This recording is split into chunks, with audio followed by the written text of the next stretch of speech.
welcome into Hold My Banner. Hold it! Hold My Banner. Kasey, Hudson, Ountae, Campbell, and boy, do we have a show for you guys today because there's a lot of movement going down from the top. Some guys sticking around, some guys not sticking around, but one guy who is sticking around, I said that too many times, Joe Mazzulla, contract extension. So we got to see what this means for the team in the upcoming season. I feel like it's still a little bit of a split decision here in terms of like tank, rebuild, retool, revamp. What is this team going to look like? Hold out till Tatum's healthy. I mean, you think at this point we're probably singing one tune, and we're still singing a number of them. So where do we even start, Ountae? Yeah, I mean, I guess we can start with Joe. I'll start, obviously the Boston Celtics let us all know that they signed the, extension with Joe Mazzulla. And I got a lot of mixed reviews from people when I was talking to some of the Celtics fans. I always like to get a little bit of a pulse to feel what, Boston Celtics fans are feeling whenever a move like this is made. And, it's split, just like how people are with Joe Mazzulla. His entire tenure, everyone's been in between. Some people are like, yeah, Joe's the best. He won a championship here. We want him here 40 more years. Rick and Morty, 40 more years. Joe Mazzulla, 40 more years. That's how some people feel. And some people are like, why? You know what I mean? Why is this dude getting this contract extension during this time? My personal thoughts about it, as soon as I saw the deal, I was like, okay, assurances. I always talk about that. Over this summer, I've been talking about that a lot with, Jayson Tatum being out and blah, blah, blah, and who this team is going to be. We've heard it all before. Too much movement.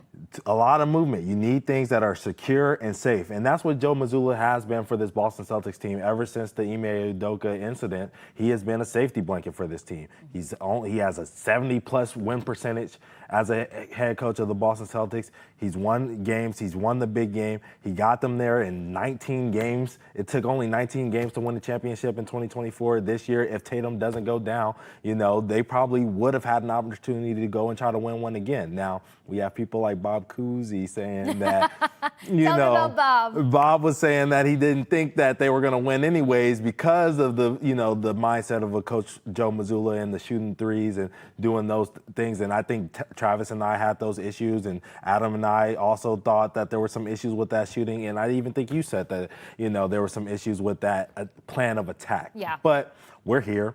I'm happy that Joe Mazzulla is here because I like security. I love that explanation, but I'm also hoping that you can walk me through playing devil's advocate a little bit, because who would I be if I didn't try to throw a wrench into the mix? Let's speak to the 50% of fans that are kind of just like, why did we do this? Yes. And where I'm going to assume part of this circles back is, let's take it to the postseason. There felt like there was a level of exposure, as some people called it, when it came to Mazzulla's approach, the offense, the notable threes. You don't want to be solvable, you don't want to be predictable, but if you have the talent to make it count, then, you don't have to completely rearrange your game plan. So for that side of the fan base, that's just like, if he continues with that game plan, we didn't really pick up any pieces that fit the entire bill without questions, you know what I mean? Without saying, hey, they could do 60% of what Boston Celtics players do, but not this other 40. So kind of speak to the fact of like, is there concern there from that approach? Well, there's definitely concern. I will definitely say that, because I wouldn't say that I'm like 100% in on Joe Mazzulla. I'm probably sort of in that 80% range on Joe Mazzulla. Like, I think he's a really good coach. I do think his defensive plan and the way he teaches these guys to play defensively is just taken for granted a lot by Boston Celtics fans. Okay. I also think that Boston Celtics fans take for granted the job of a head coach in the NBA. These dudes are talented. When you're playing with when you're coaching a guy like Jayson Tatum and Jaylen Brown, and even having a Drew Holiday back in the day and Al Horford, they know how to play basketball. They know how to play winning basketball at a high level. You're really just kind of, at that point, taking those guys and managing egos. It goes back to the time when, Brad was coaching a team that had all the talent. They had Terry Rozier, they had Jayson Tatum, they had Jaylen Brown, they had Kyrie Irving, they had Gordon Hayward. They had all the talent in the world, and everybody thought these huge expectations of them. And then, of course, Gordon Hayward went down in the first game. But that season broke down because in the seasons following, with Kyrie coming back into the mix and all that other stuff, because he wasn't good at managing those egos and those expectations for those players. He didn't name whose team it was. Everyone knew at the time it probably should have been Kyrie's team, but that team is looking and they're saying, well, JT took LeBron to 7. You know what I mean? JT, JB, and Terry Rozier took LeBron to 7. So what do we need Kyrie for? You know, we were a game away from being in the finals, you know? Yeah. So it was one of those things where Brad didn't do a great job of managing egos in that situation.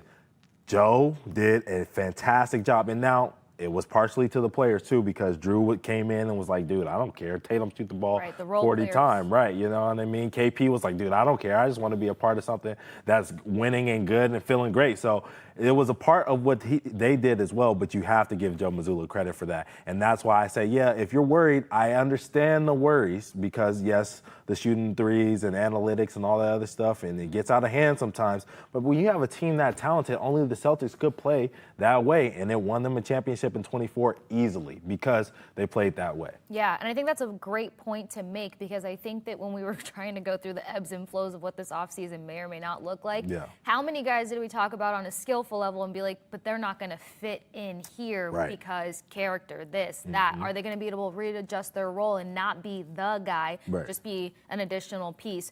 So to that point, though, let's talk about the fact that, like, there was another conversation that took place with Joe Mazzulla, and it was, well, he was promoted at a certain time. He didn't build out his team. He was given a team that was built for success. Now we're heading into an era where, like, this is probably going to be the first team that he's kind of fully got the reins of that's going to be molded together underneath him. So you can't say that it's anybody else that helped bring this to fruition. This is Mazzulla's team. It is Mazzulla's team, and it's also Brad Stevens' team. You can't forget that. The relationship between a manager and a coach is vital. It's huge. No one talks about that. But the fact that they're on the same page, we talked about last episode with them getting R.J. Luis and Hugo Gonzalez and Amari Williams. These are all guys that they're bringing in that fit that Joe Mazzulla prototype. They come in, they play defense, they come in and give energy, and then they're going to shoot threes when they're open and take them, and they can drive and make plays for other people. That's everything that Joe Mazzulla has brought into the Celtics offense and defense as he's been head coach.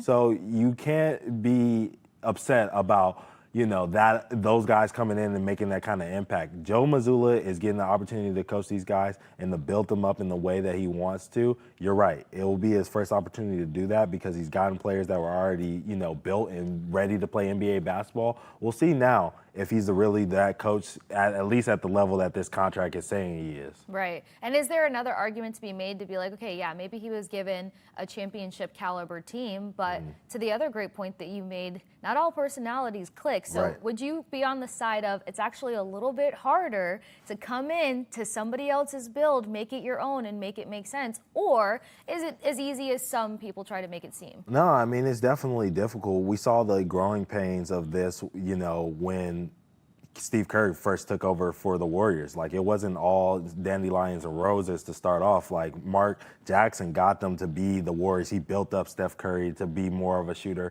He built up, you know, Draymond Green to be more of an offensive player that he was, Klay Thompson, all this other stuff. But Steve Kerr had to come in and really challenge the fact that, like, hey, Steph, we know you're Steph, but, like, the NBA wasn't ready for that. Like, the Steph coming in now into his career, shooting 10 threes a game and stuff like that, like, that's a testament to Steve Kerr being like, hey, dude, you're special. Like, we see this talent that you have, and it's unlike anything we have in the league, and we're going to ride with that. It was the same thing that we saw with James Harden when he got to Houston. And, you know, a guy that we know here well, and Kevin McHale in Boston was his head coach over there in Houston. And he said, hey, James, like, I'm going to put the ball in your hands. We're going to run pick and roll 50 times a game, and you're going to go out there and shoot shots. You have to have a coach that is willing to take risks, because Ime was a great coach, and his style of offense was never going to be shoot 53s a game and, you know what I mean, and do it. But guess what? We don't know if Ime would have ever got this team over the hump, because he played more of a traditional iso ball, This was more of a 5-out offense, maybe 4-out one in. Even putting Drew Holiday in the dunker spot was a huge testament to Joe Mazzulla as a coach, because most coaches wouldn't have put a point guard of his caliber, all-star level, NBA champion level point guard and say, hey, man, we're going to put the ball in Jayson Tatum's hands up top and you go stand down there in the dunker spot and be ready to float out to the three-point line or score a layup. And it worked. So Joe Mazzulla's done a lot of things and taken a lot of risks with this team that, people aren't appreciating, like you're saying. Oh, now that makes it even better because at the end of the day, you're talking about almost two different coaching styles, and clearly one coaching style made it work. Yes. So another thing that's a testament to Mazzulla and moving forward with him having this extension in place is the support and the buy-in from the players, because if anything, that's the most important piece to make sure that things are going to click and be progressive. Tatum, even Boucher, who's now joining in the mix here. So what does that say about Mazzulla as a guy? It says everything that we've been talking about. Like, the guys trust him because he knows what he's doing. If you're bringing in guys who have seen multiple championship teams. I mean, Boucher was part of the Warriors championship, didn't play much. Part of the Toronto Raptors championship in 2019, didn't play much there, but has seen it. Being in that culture, you see what it takes. And when you have a new guy coming in and seeing a coach like that, after playing with Steve Kerr, after playing with Nick Nurse out there, two great NBA coaches, and he's coming in and he's stamping Joe Mazzulla, it's a great feeling, And the same thing goes with Jayson Tatum, who's seen multiple good coaches with Ime and Brad Stevens and all this other stuff, and he's stamping them as well. It's a great feeling for Joe Mazzulla, and it should be a great feeling for Boston Celtics fans as well. All right. The big question. Yes. Do you see another championship in Mazzulla's future? Yeah, I mean, eventually down the line, I think it's gonna take a little time. I was like, you tiptoed into that one. I know I was dramatic. It's gonna take a little time here, And one of the things that makes me a little bit nervous, I could say, is seeing this tweet before we got on air here from Shams Charania. You want to take a look at this? Shams Charania. Yeah, you want to take a look at this one, Kasey? Yep, we got Grousbeck will no longer stay on as governor as part of the Boston Celtics $6.1 billion sale to Bill Chisholm. Chisholm? Chisholm. Okay. Yeah. Sorry, Bill guys. Chisholm. Yep. Sources tell me the plan has been for Grousbeck to remain through 2028. Chisholm assumes governor title and the transfer will be finalized soon. So then that just adds another question to the pile, because then what does this mean? Because I feel like when I first got here and that movement took place, the sale being so, there was a little bit of like a deep breath, because it's like, okay, someone notable staying gone. Right. There's not this big transformation out the gate because, change of ownership and stuff, that runs down the course between budget and then identity and a few other things. So, what was your initial thought with this breaking news? Because this just came out today. Yeah, I mean, my initial thought is, a loss of continuity. I think it's one of those things that makes me a little nervous about the direction that the Boston Celtics are going. And the reason that it makes me nervous is because Brad saying win, win, win, win, win, And we haven't given up. We're still going to be aggressive. We're playing to win. Yeah, and it felt like at the beginning when this deal was announced and it was, the original plan that Shams laid out was that Wick was going to stay through 2028 was, okay, this was going to be through that Celtics championship window. But now that Jayson Tatum has gone down, I think a lot of things have changed for the future of the Boston Celtics, right? Yeah. And especially when you talk about, the WNBA might be making a move to get the Sun here in Boston. You know what I mean? There could be some money that could be played around with in there and, ownership and, because we know minority ownership has a stake in that, claim. It's one of those things where you sit there and you say, are the Boston Celtics preparing to be bad, And I remember, I was speaking about Bob Cousy just a second ago, and another quote that he had from his article with the Boston Globe, which everyone should go and read. He was saying that he's not sure that, Jaylen Brown is the superstar level that Jayson Tatum is, and he thinks that a rebuild is coming in the future. Now, this is a 97-year-old. Happy birthday to Bob Cousy. It just passed over this weekend. This is a 97-year-old that we're talking about, so you have to take it with a grain of salt.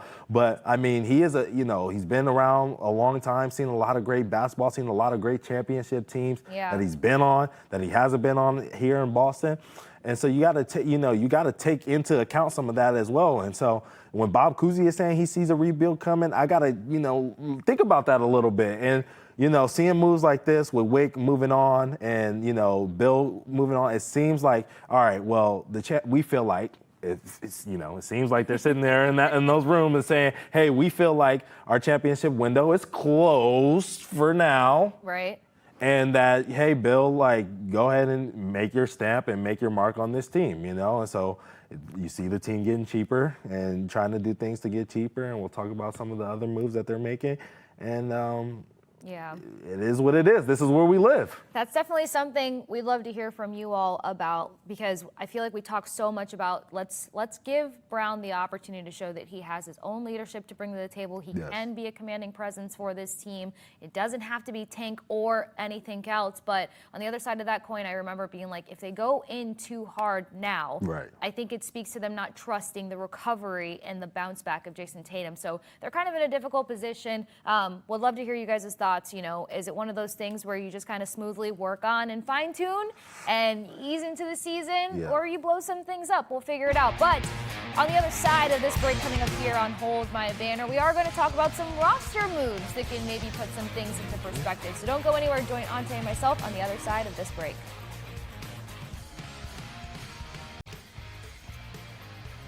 Back at it with Hold My Banner. And as teased before the break, there's been some movement for the Boston Celtics roster as the Celtics announced via Twitter, or X, whatever you call it, we have waived Miles Norris. Well, I had a reaction to this. What was your reaction to because, this? I know, relax. This is your guy. Relax. This is your guy. That's what I'm saying. So I had a reaction to this because I was like, wow, I came on Hold My Banner, a show that I have fully now taken hostage. I made a case for this man going into Summer League. I had him over Walsh. Yeah. I mean, I felt like I really laid it out there. I thought I did such a good job. I was so impressed with myself. Here's this guy. Numbers look decent, if not comparable to Walsh offensively. Edged him out defensively. Like, how does he not stick around? And then this, waived. What did you make of this? Well, you know, originally when I first saw it, I was like, dang, Kasey, I'm so sorry. Because we've all been there before. You know, whatever sport you like, basketball, football, baseball, hockey, whatever, like, you've been there before where there's this guy who's like underground who you really like and you love, and you fall in love with him and you're like, I wish this dude played more minutes. I wish this dude played more snaps. I wish this dude got more at-bats.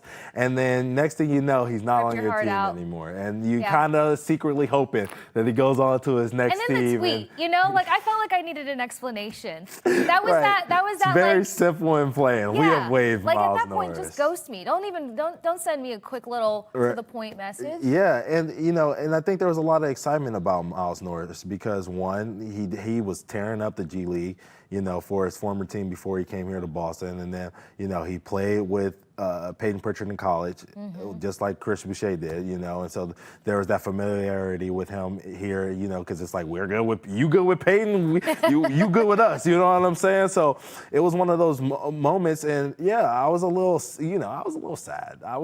Because I like my Miles Norris. I feel like he did a lot of good things here in Boston, but it was just one of those things where he just didn't fit in anymore, you know, and it wasn't necessarily about what he did or what he could have done. Once they made that trade for R.J. Luis Jr., they already had their young guy that was lengthy and could do a lot of stuff and could probably play some small ball four and do a lot of things like that. And so they were taking their flyer on their guy, you know.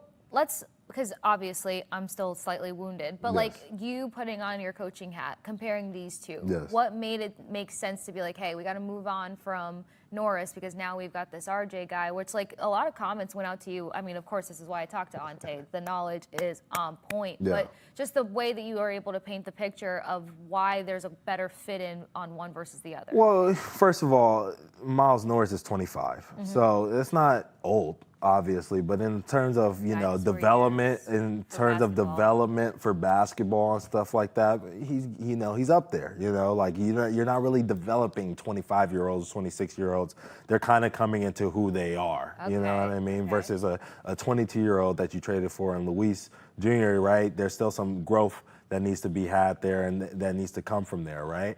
And then, you know, having I don't even want to compare, but, you know, the assumption is that Amari Williams is going to be the guy that they bring on in his spot for the two-way contract because they have not officially signed Amari Williams as we're recording this. And as I say this, watch, there'll be the update that comes through my laptop.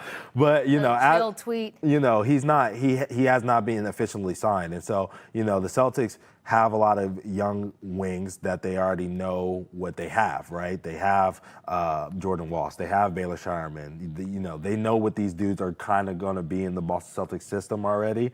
And so when you're looking at their big situation, there's a lot of question marks. We don't know what Luka Garza is going to be, you know what I mean? We know what Nemi is, but we're still trying to figure that out. We know what X is, but we're still kind of trying to figure out Xavier Tillman.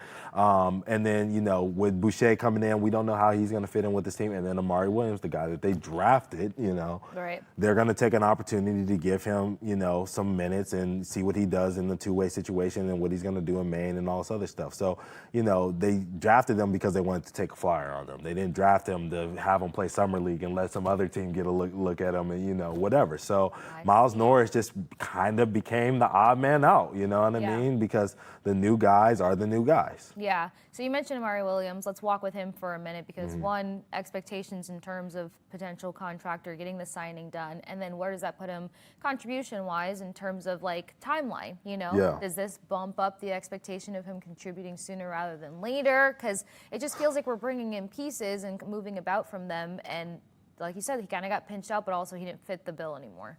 Yeah, with Amari Williams, I think this is just an opportunity for him to, be secure on this roster, not signing him to an Exhibit 10 or to a G League because you don't want anybody else to have opportunity to, go get your guy, you know what I'm saying? Or give him a 10-day and then he goes, whatever. You want him to be a Boston Celtic because you're the one who believed in him. And now he's shown flashes of being a player that we all thought he would be. He came in, he played defense. He came in, facilitated at a high level. He came in and showed that he needs to work on his offensive game as far as his touch around the rim and his post moves and stuff like that. We knew all of that was there, but he showed the ability to do that at a high level already in the summer league. And when he played, they won. They won every single game that Amari Williams played in. So you might be able to credit him with the fact that, hey, this dude plays, the Boston Celtics win, obviously at the summer league level, but that's what we saw. So he's a winner. He plays defense. He facilitates. I'm not showing that to other NBA GMs and letting that walk out the door,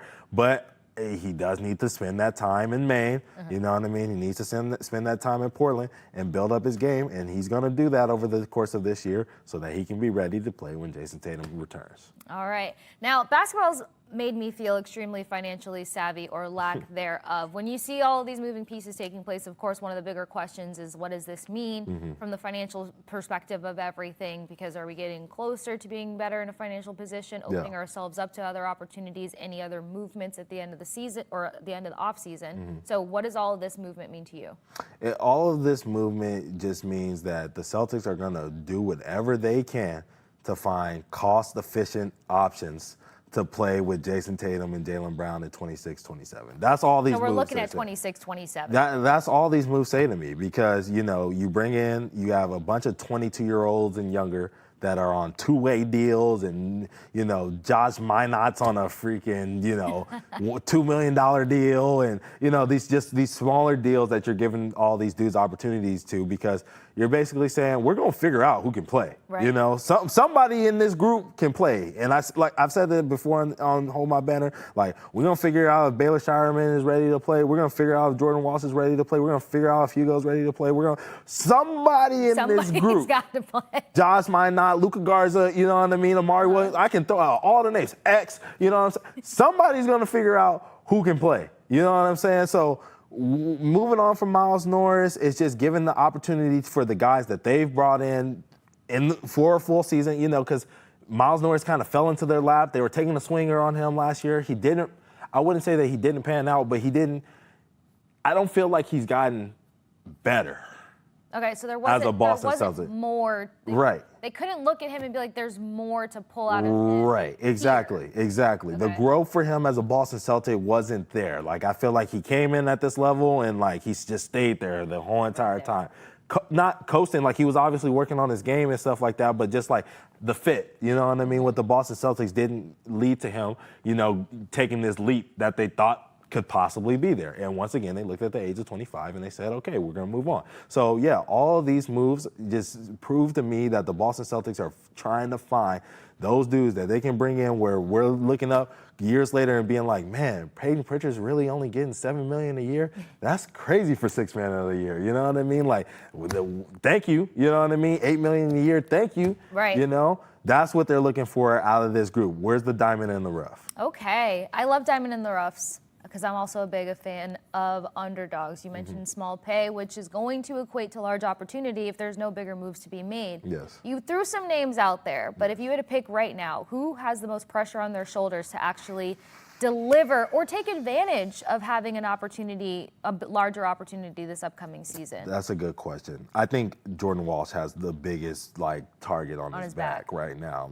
If he doesn't feel because he's been here the longest. We talked about it during Summer League, oh, he's the vet of the Summer League. I'm over here like Norris, by Walsh. Right. No offense to Walsh. Right. He's the guy, he was the vet on the Summer League team and stuff like that. And so, he's the guy who's been around. He's won the championship here in Boston.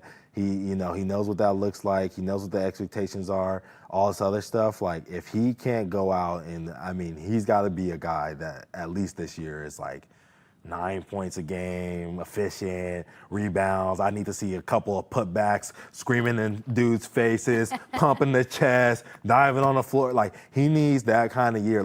And that's not I don't think that's a crazy jump. Asking for him to be a 9 points a game guy in the NBA, playing consistent minutes, running dudes off screen. You see it every single year where there's a guy who comes in the league or whatever, and no one's really talking about him. And you look up and you're like, who's Toumani Camara? Why is everyone talking about this dude all of a sudden? And then you watch a game and he's, running dudes off the line. Dudes don't want to be guarded by him. They're passing as soon as you're like, who's Dyson Daniels? And then next thing you know, he's got a great nickname like Great Barrier Thief. You're like, who's this rookie Ryan Dunn? Why is he getting this notoriety? And he's making dudes have hell the night before, making sure they're getting good rest because they know they got to play against this kid tomorrow. He's crazy. You know what I'm saying? Jordan Walsh could be one of those dudes. Is it a big jump? Is it a jump that could get him into, most improved category? Yeah, 8 points a game, adding 8 points a game to his totals from last year. That's a big jump. But Tatum's gone.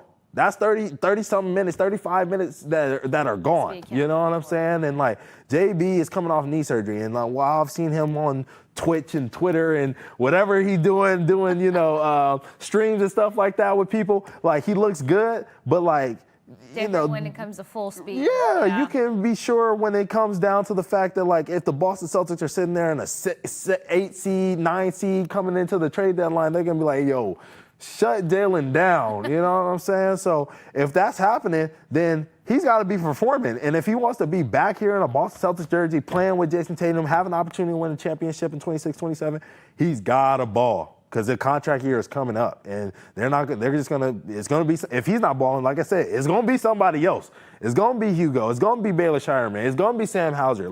Somebody is going to step up at some point for this Boston Celtics team. So Jordan Walsh better make sure it's him. Yeah, there's no denying that. And you don't want to be that guy that has that sort of reputation and the level of expectation that's on his shoulders and not show up, especially, I don't want to say in a disrespectful manner, but versus a new guy coming in such as Hugo. There's so many things that Hugo has to now work on and curtail and curate to the North American League and the highest of the North American League. You don't want to get beat out in that aspect. Heck no, not to an 18-year-old, that's for sure. Because if they're looking at him and he's outperforming you now, they thinking, well, it's only going to get better from here. So you better take your chance. We'll see if Walsh can step up to the plate and flex. But you know what you can flex? You can rock Hold My Banner merch. That's right, big news. Pumped to share, because we've been telling you guys for about a week and a half now that Hold My Banner merch is officially here. You can now pick up a Hold My Banner t-shirt or hoodie and check out Nesson's full Wicked Wearables line, brought to you in partnership with Breaking Tea. Check out Wicked Wearables at NessonWickedWearables.com. We're going to take this from a bird's eye view and go around the entire NBA division by division, giving you an NBA preview, so don't go anywhere. Join Ountae and I on the other side of this break.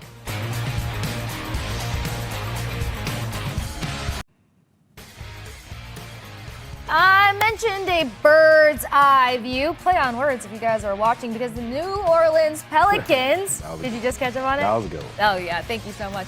Off-season work by Herb Jones, that is. Now, I have to say it like that because I grew up with twin boys down the block, and guess what their dad's name was? Her. Yep, every time. It was weird for me to walk into the house saying that, but I did. How are we feeling about the Pelicans off-season so far? We got the flex on social media, but I feel like a number of teams, a number of players, putting in the work, off-season work, no days off. How much does it actually stack for this Pelicans team? You're underwhelmed.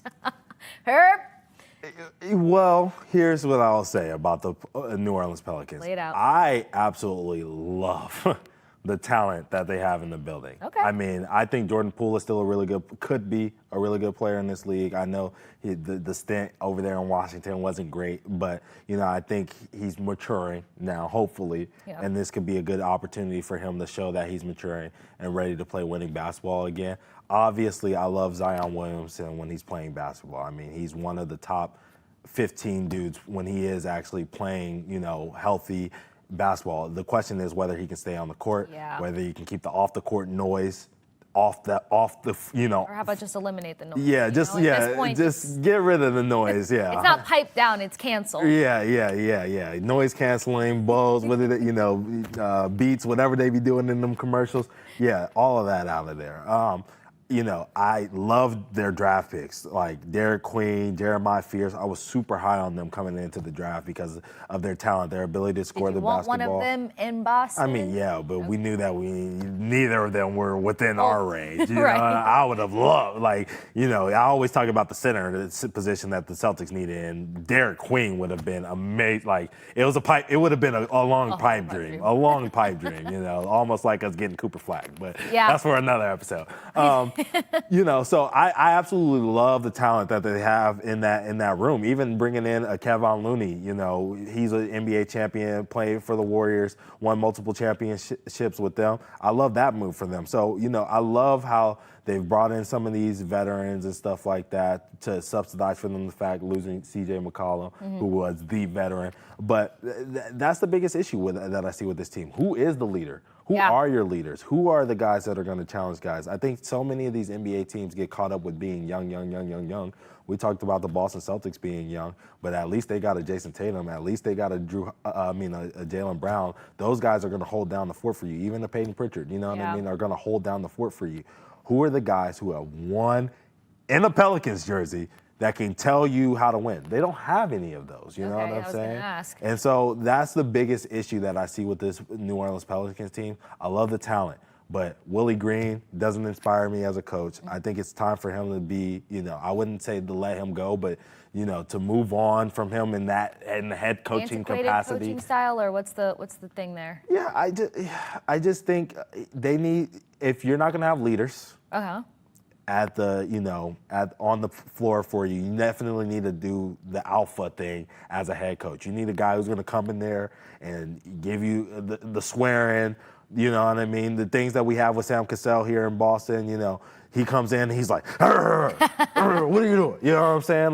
You need that, kind of that energy that come in, that F you, for back of a better term, but that F you energy, you need that in a head coaching staff if you're not going to have that from your players. Right. The guys who are going to be like, hey, bro, I don't care about none of that. We ain't going out tonight. You ain't, eating freaking jambalaya no more. You know what I mean? Drive-thrus for you. Right. That's over. You're going to do these things, right? So if you don't have that from your players, you need it from your head coach. They're trying to do it with their GM. You know what I mean? They have a GM in there who's, fighting and trying to tell Zion what to do, but they're so far away from the everyday, day-to-day that you spend with a player. Ooh. You need the player to do it, and if it's not going to be a player, you definitely need your head coach to do it, and that's my issue with Willie Green. But I love him. I love him as a player. I think he is a good coach for some of the young guys, but he needs to be a little meaner. Yeah, there's got to be a better blend there probably for him to be the best coach for this team. So actually, that brings me to a bigger question here, because you're talking about 2 draft picks. You love them, Queen, Fierce. Yeah. Sometimes, notably, especially where these guys got picked up, you're coming in as the potential face of the franchise eventually. Do you see or know of leadership qualities from either of these guys heading into the upcoming season? Yeah.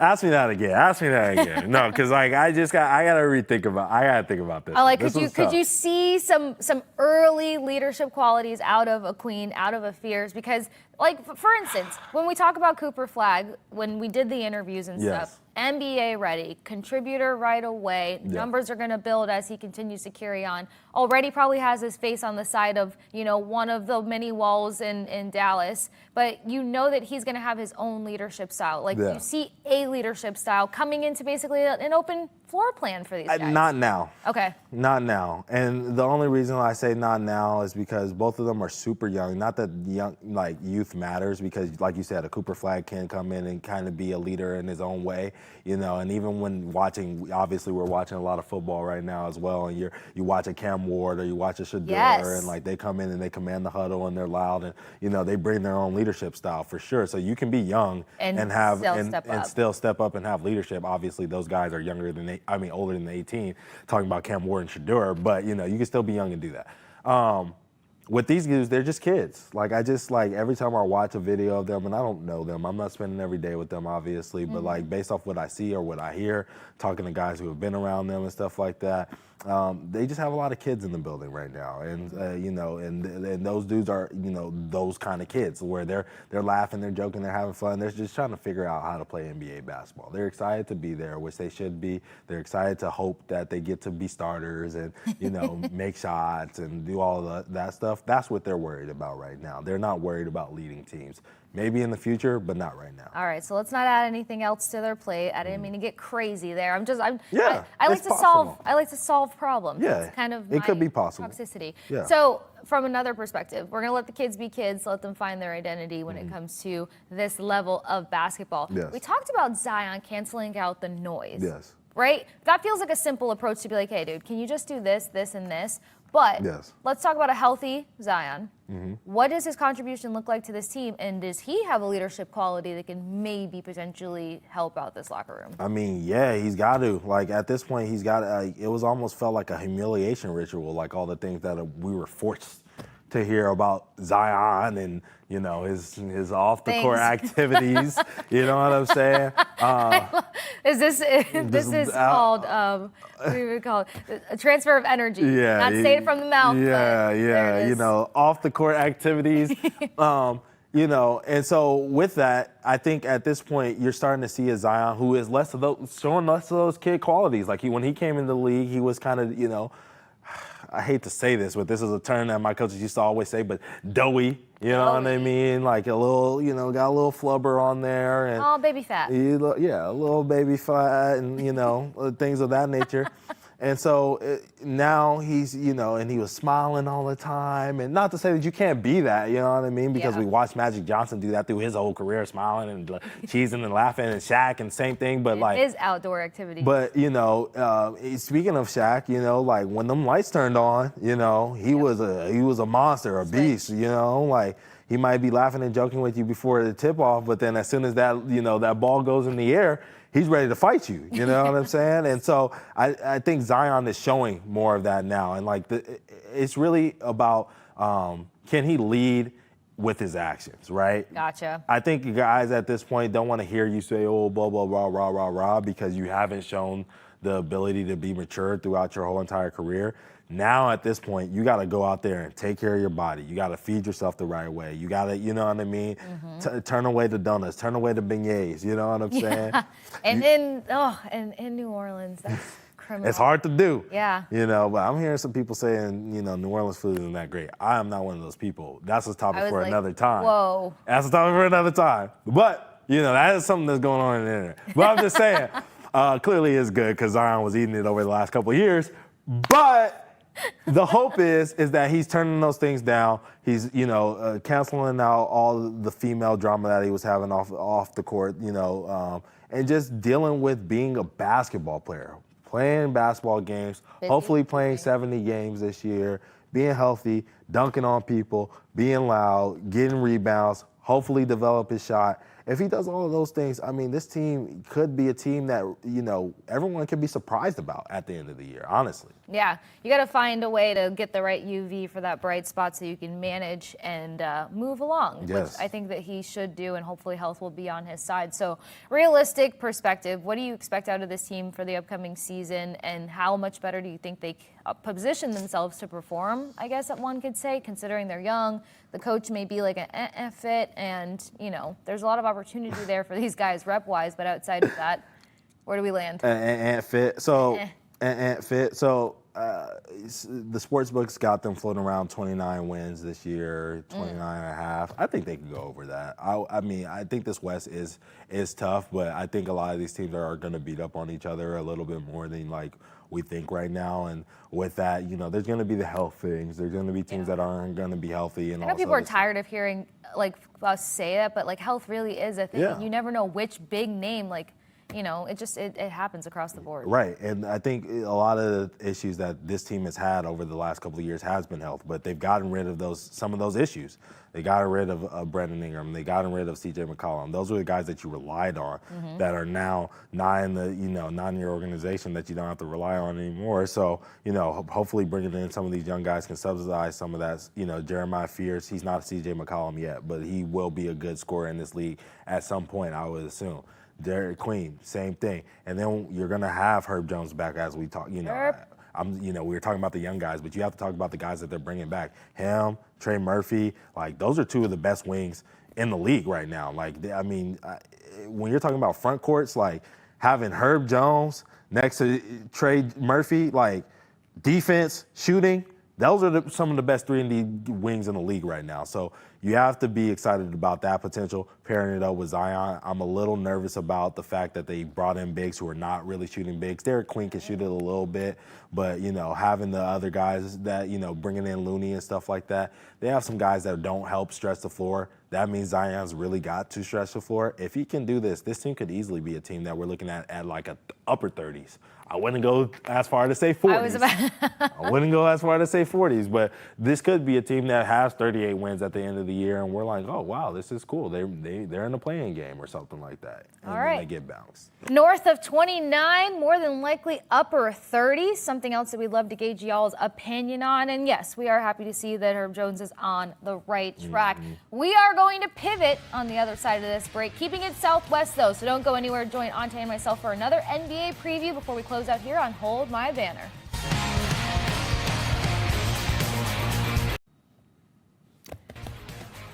Back at it with Hold My Banner and bringing you some warmth on this Tuesday. Dylan Hapa is making a mark. You didn't think I was going to do the Boston accent? Yeah. Come on now. Dylan Harper is making a mark in the San Antonio community already. What I love about this is because these young guys, when they're getting ready to get their opportunity at the next level, you go through different kind of coaching processes and seminars and stuff like that, and it could be different. I'm referring to what I saw my brother go through football-wise. Yeah. But, you learn how to talk, you learn how to do media training, you do these things, and they'll mention the fact of, getting involved in the community. Right. But I think because you see it so often, you almost feel like it's a box they have to check off. They have to get involved. Their hand's not being forced that much, in all honesty. Yeah. It's just letting you know, hey, it's better to be involved. This is how you're going to get to know your teammates on another level, and this is how you're going to really get to know the community on the most important basis, which is humanity. So I personally like seeing this stuff because I think sometimes fans see it and they're like, yeah, it's a part of their job. Not so much. They're not forced that much to do it. Trust me, I've been around a couple of different sports teams from time to time. Not everybody, adheres to whatever you think their job is. So they can make it difficult. So showing up there with a smile and doing those things, especially as a rookie, when you're focusing on trying to, make a roster and, fit in with your teammates and quote unquote other things to worry about. Yeah, you know what I mean? 100%. It could be easy to not do those things. So it is important that he is showing up and doing those things and doing it with a smile on his face. The smile on the face is the most important part because you know what? If my name was worth a couple $1,000s, you can sign something, pass it along, and do your due diligence. Yeah. But we're talking about a very smart young man, and we're also going to allude to the fact that maybe this is a smart team because, I don't know, ask me 2 months ago, about some of the names on the market, some of the rumors going around the mill. We thought the Spurs were ready to blow it up. Yep. And it feels like they were more tactical versus, I don't know, just being one of those teams that outlandishly could go after a certain amount of things. So what did you think about their offseason approach thus far? I thought it was great. I thought they took swings at Kevin Durant. I thought they took swings at Giannis. Obviously, we know that Giannis decided to, well, at least it feels like he's decided to stay with Milwaukee. And then the fact that we could both sit there, look at the TV and go, yeah, at least we think he's going to stay with Milwaukee. And then Kevin Durant obviously decided to go with the Houston Rockets, and they didn't want to give up the things that the Houston Rockets gave up. They were a little more ready to give up with Jalen Green versus, guys. I remember talking about it, them giving up 4 or 5 real rotational players for them to make this happen, and a potential superstar and Stephon Castle to get KD there. So, it was one of those things where the Spurs stayed home. And, I kind of like the fact that they stayed home because when I'm looking at this starting roster, there's a hole. I think Devin Vassell is one of those guys where it's like, okay, is he really a small forward in this league? No, but at the same time, we got 7'12" Wemby standing at the paint. So, like, he can, 7'12" Wemby, standing at the paint. So he can cover up some of these mistakes defensively. But, I mean, you're looking at it. We talked about talent with the Pelicans. I mean, this team has a bench that could probably start for some teams. Oh, my God. Are you going to name drop one of those teams? No, I'm not going to name drop any of those teams in the NBA just because they have guys who have played a lot of starting minutes on real winning teams before in the league. When you're looking at their bench, it will probably be Dylan Harper, Carter Bryant, who are 2 rookies that I'm excited for them to have. Mm-hmm. Carter Bryant's going to bring energy, effort, a lot of the same things that we would like here in Boston. We're going to see if the shooting touch is going to be there. It hasn't been there in Summer League, but I mean, when you're talking about defensive capabilities, this guy could be a guy that can win Depoy at some point later on in his career. Obviously, we know that's going to be hard to do with Wemby on his team, but it is possible. And then Dylan Harper, I don't need to talk about him because I've talked about him over the length of his draft process. This is the guy. What's the Cliff Notes version to be excited about? Number 2 pick, high basketball IQ, can score in every single situation that you need him to. Willing passer. All of the things. So this is a great guy, and you're going to have him coming off the bench with a Keldon Johnson, great 3-and-D wing, Jeremy Shohan, another elite defensive playmaking wing, and then the Kelly Olynyk, who people know here in Boston, who can shoot the 3, which you will like to pair next to a Wembanyama, sometimes plugging him in at the 4 as well. So in that starting lineup, you locked up De'Aaron Fox, Stephon Castle's here for at least another 2 to 3 years. Devin Vassell, like I said, really good shooter, but, as far as the size and the, being able to guard, bigger wings, probably going to struggle just a little bit, but a really good NBA player, a guy who can get you 30 on any night for sure. And then Harrison Barnes, NBA champion, won with the Warriors, knows how to play winning basketball, vet, teaches a lot of young guys good things, and then Wemby. Do I have to say anything about him? Wemby full stop works for me. You mentioned going on about Harper. That's fine. We'll shelf that for now. But there is a name that we've gone on about here in the New England area. Okay. Luke Kornet. Yeah. What do we make of his workload? What do we make of his promise in position? Man, what a great place for Luke Kornet to end up at, honestly, just because, he's going to go into a situation where he's going to play backup minutes, but he's going to get to do a little bit more than he got to do for the Boston Celtics. He's going to get to do everything that he was doing, but with more minutes, knowing that he's going to play every single night, making money now, getting the opportunity to teach some of those guys, defensive coverages and stuff like that and build up what the San Antonio Spurs can do. I'm excited for Luke Kornet. This is a really good opportunity for him to help raise the ceiling in the margins. People are, talk about what he can do on the court, but it's not just what he can do on the court. It's the things that he will be able to teach these guys in practice and games, all the opportunities. Great opportunity for Luke. I love that. I remember when this landing spot came about for him, and immediately you and Travis, I believe, mentioned the fact that to be able to take a different chapter in your career. Great fit. That doesn't happen for a lot of players. I did say Wemby full stop. I did also lie. What is the expectation for Wemby coming up here? 7 foot, all the things. You're right, 7'12". All the things. Right. What do we need? What do we need from a Wemby this season? I think KG said it best. You need that dog out of Wemby. Okay. You need that, Like, unteachable and things. KG's funny because he's like, oh, in Europe, you're powdered up and you're blah, blah, blah, fundamentals. You guys learn all of that stuff, which they do an incredible job of teaching them the fundamentals of the game over there in Europe, for sure. But like in America, he might be right. We got some dogs out there that will freaking fight you over a loose ball. And Wemby needs that, where he needs to come across half court and be like, hey, give me the ball. That's mine. I'm Wemby. Y'all get out the way. I'm taking us to where we need to go. If he can get a little bit of that Anthony Edwards in him, I mean, the sky is the limit for this dude. If he can turn that switch on, he could win MVP this year. Do I think he's going to win MVP this year? No. But I think it's coming within the next 3 years. So everybody else better watch out. Sometimes it takes a minute to find that dog. It also depends on what's going on around you before you really learn to kind of tap into that. Yes. Most players you want to see flip that switch earlier, but I feel like considering what's going on with the Spurs and stuff, the gloves have to come off, and right. He'll figure it out for himself. You mentioned limitations, but let's talk about really quick, what will the limitations be or not be for the Spurs team? Yeah, I seeing win totals around 43 wins, 43 and a half for this team. I think it's right about there. Okay. I think this is a team that will win about 43 games. I think Wemby's health, obviously he's cleared to play basketball now, but you always got to take that into account. If he's not there, this team is still really talented, obviously, with the Stephon Castle, De'Aaron Fox, Luke Kornet, our guy.